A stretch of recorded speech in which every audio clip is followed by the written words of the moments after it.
আসসালামু আলাইকুম। আমি আজকে আপনাদের সাথে ভিডিওতে যে বিষয় নিয়ে আলোচনা করব সেই বিষয়টি হলো গরুর খাবারে অরুচি এই নিয়ে আলোচনা করব। আমার এই ভিডিওটি যদি আপনাদের একটু ভালো লেগে থাকে তাহলে প্লিজ লাইক, শেয়ার, কমেন্ট এবং সাবস্ক্রাইব করবেন। আপনাদের যদি কোনো বিষয় জানার থাকে তাহলে আমাকে কমেন্ট করবেন। আপনাদের সেই বিষয় নিয়ে আমি ভিডিও তৈরি করব এবং আপনারা দ্রুত সেই বিষয়টি জানতে পারবেন, বা রোগ হোক বা খামার তৈরি করা হোক, যে কোনো বিষয় আপনি আমাদের জানাতে পারেন। আমরা সেই বিষয়ে আপনার জন্য ভিডিও তৈরি করব। এখন খামারি ভাইরা বা আমরা অনেকেই বুঝে থাকি যে খাবারে অরুচি হলেই গরুর কৃমি হয়েছে। আসলে এটা ঠিক না।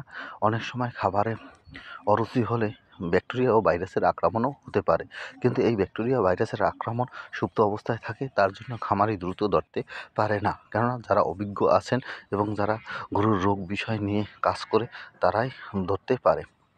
এজন্য আপনারা যদি খাবারে অরুচি হয় তাহলে বুঝবেন না যে আপনার গরুটার রুচি শেষ হয়ে গেছে। কী কারণে শেষ হয়েছে এটা খুঁজে বের করে তারপর ট্রিটমেন্ট করতে হবে।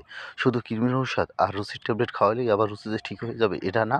এর ভিতরে ব্যাকটেরিয়া বা ভাইরাসের যে আক্রমণ আছে এটা আগে ধ্বংস করতে হবে, তারপর গরুকে রুচির ট্যাবলেট খাওয়াতে হবে। তা না হলে আপনার গরু আস্তে আস্তে একটি বড় আকারের রোগে আক্রান্ত হয়ে যাবে।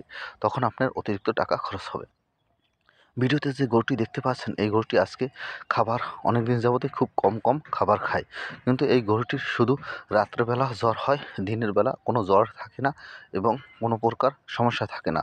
চলাফেরা করে কিন্তু খুব কম ঘাস খায় এবং পানিও খুব কম খায়। খামারি ভাই বুঝতে পারতেছে না, কিন্তু খামারি ভাই রাত্রে চেক করার পর দেখা গেছে যে গরুটির প্রচুর জ্বর হয় এবং গরুটি অনেক সময় জ্বরে কাঁপতে থাকে। এই জন্যই গরুটি দিনের বেলায় সুস্থ থাকে, রাতের বেলায় অসুস্থ থাকে। তাই আপনারা এরকম যদি হয়ে থাকে তাহলে এই গরুটিকে অ্যান্টিবায়োটিক ও অ্যান্টিহিস্টামিন দিয়ে ট্রিটমেন্ট করতে হবে। এভাবে যদি ট্রিটমেন্ট করেন তাহলে 5 থেকে 7 দিনের মধ্যে সম্পূর্ণ গরুটি সুস্থ হয়ে যায়। এরপর ভিটামিন খাওয়ালেই গরুটি সম্পূর্ণ রুচি ফিরে আসবে। এভাবে গরুটিকে এই পদ্ধতিতে ট্রিটমেন্ট করা হয়েছে।